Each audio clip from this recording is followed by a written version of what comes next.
Hello friends, welcome back to the YouTube channel dictation club.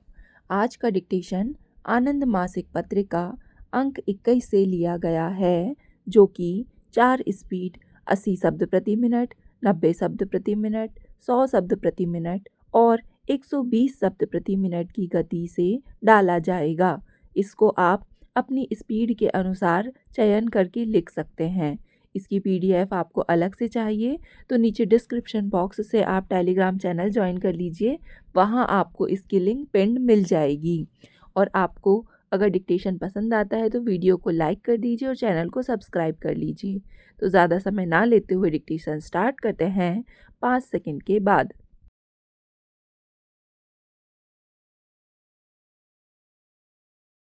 उपाध्यक्ष महोदय, जब तक हम विद्यार्थियों और नौजवानों को इस प्रकार के राजनैतिक क्रियाकलापों में भाग लेने का अवसर नहीं देंगे, तब तक उनमें हम जो लोकतांत्रिक संस्कार या जिम्मेदारी की भावना पैदा करना चाहते हैं, वह पैदा नहीं कर सकते।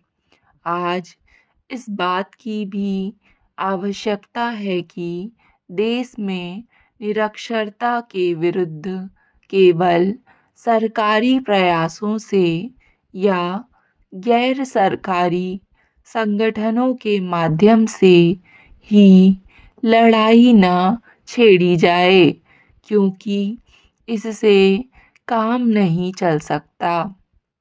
मैंने देखा है कि समस्त गैर सरकारी संगठन केवल सरकारी अनुदान खाने का एक माध्यम मात्र हैं और दूसरी ओर सरकार के साधन सीमित हैं।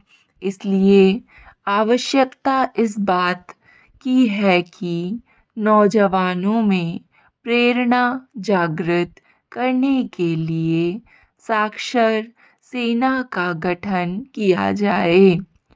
देश में इसके लिए व्यापक आंदोलन हो, जिसमें इस देश के नौजवान समयबद्ध, कालबद्ध एक समय सीमा के अंतर्गत पूरे देश को साक्षर बनाने का संकल्प लें। सरकार इस दिशा में पूरी ताकत लगाए।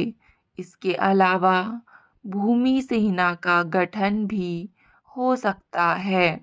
अभी हमारे उत्तर प्रदेश के मुख्यमंत्री ने उत्तर प्रदेश में भूमि सेना का गठन किया है।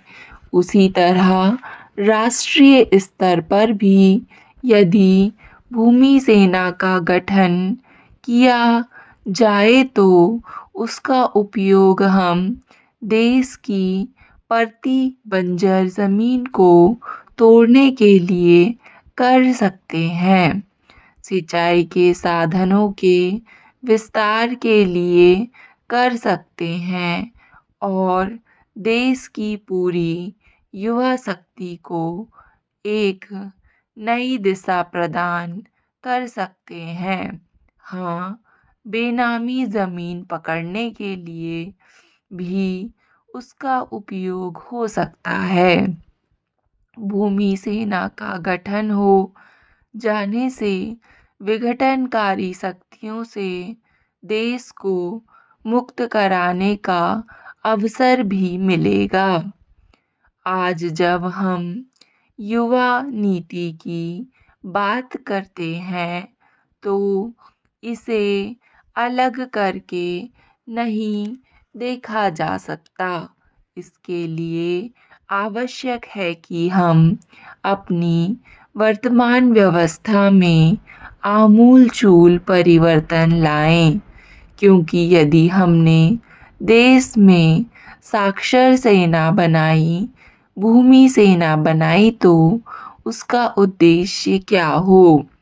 आज हमारे समाज में जिस तरह की विषमता है, हमारे समाज में जिस तरह की संस्कृति फल फूल रही है, कि जो जितनी ज़्यादा मेहनत करेगा, पसीना बहाएगा, वह उतना ही खाने को मोहताज रहेगा। और दूसरी ओर जो जितनी कमीशनखोरी करेगा, इधर का माल उधर करेगा, वह मज़ा करेगा। आज हमें समाज में पसीने की कीमत को, पसीने की इज़्ज़त के को फिर से प्रतिष्ठित करना होगा, ताकि समतावादी समाज की स्थापना की जा सके। सभापति महोदय, महिला आयोग बिल इस सदन में 22 मई को लाया गया और 28 अप्रैल को हमारी सरकार ने एक कॉन्फ्रेंस का आयोजन किया और उसमें पूरे देश के लोगों को और महिलाओं के क्षेत्र में अगुआ लोगों को आमंत्रित किया। उस कॉन्फ्रेंस में इस विधेयक का पूरा विचार विमर्श किया गया और वहाँ प्रस्तुत सिफारिशों के आधार पर मंत्री महोदय ने यहाँ पर संशोधन प्रस्तुत किए हैं। माननीय सदस्य का भाषण मैंने सुना और ऐसा लगा कि उन्होंने विधेयक का और मंत्री जी द्वारा प्रस्तावित संशोधनों का अवलोकन नहीं किया है और भी कई माननीय सदस्यों ने इस विधेयक के बारे में भ्रांतियाँ बताईं। मैं समझता हूँ कि यह राष्ट्रीय मोर्चा सरकार का एक क्रांतिकारी कदम है। इससे पूर्व कांग्रेस शासन में महिला सुधार के बारे में, महिला कल्याण के बारे में कई आयोग स्थापित हुए होंगे, कितनी ही कमेटियां बनी होंगी, लेकिन आज तक उसका कोई ठोस स्वरूप देश के सामने प्रस्तुत नहीं किया गया।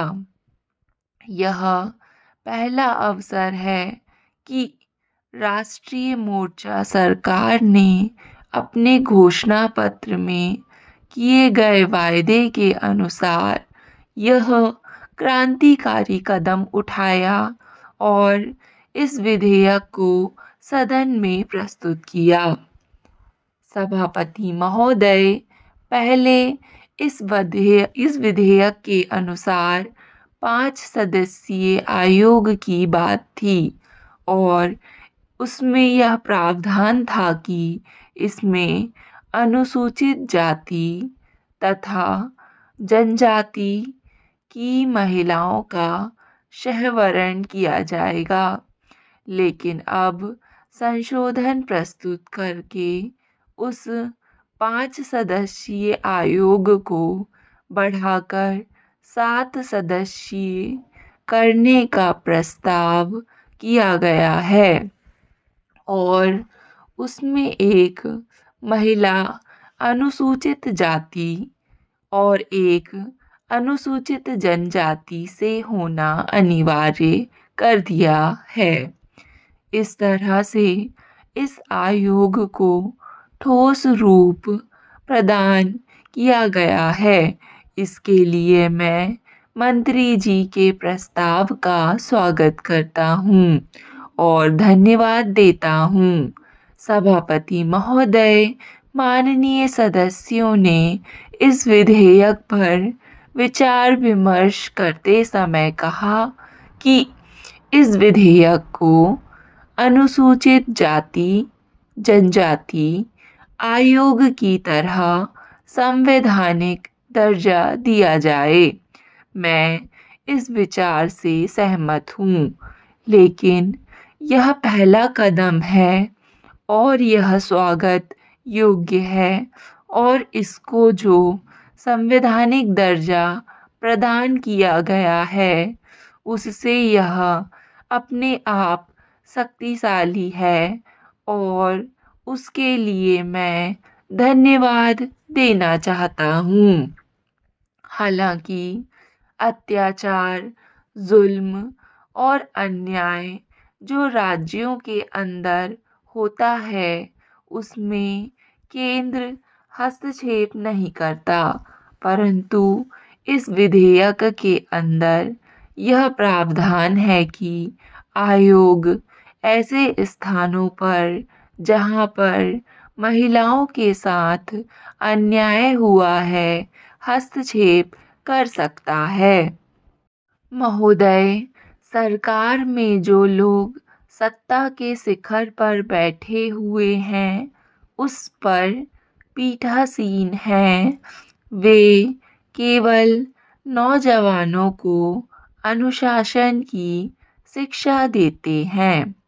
आज समाज में अनुशासनहीनता का इतना बड़ा खतरा नहीं है जितना बड़ा खतरा मर्यादाहीनता का है।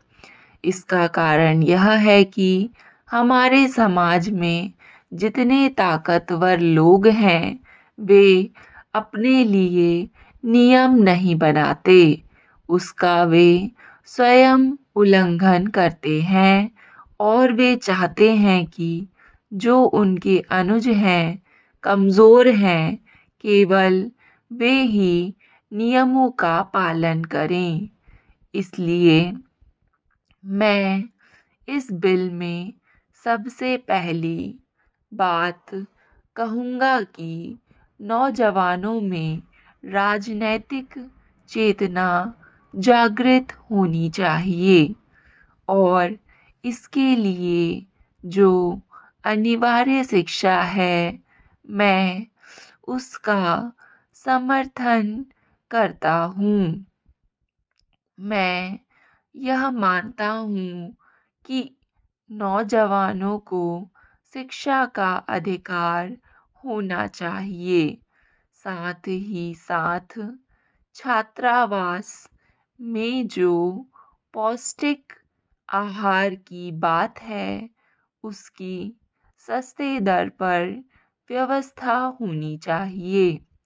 विद्यालयों और विश्वविद्यालयों के प्रबंधों में नौजवान का, विद्यार्थियों का योगदान होना चाहिए। हाई स्कूल से एमए तक सारी शिक्षण संस्थाओं में सिद्धांतत के आधार पर छात्र संगठनों के गठन की समुचित व्यवस्था होनी चाहिए। डिक्टेशन पसंद आए तो वीडियो को लाइक तथा चैनल को सब्सक्राइब ज़रूर करें। धन्यवाद।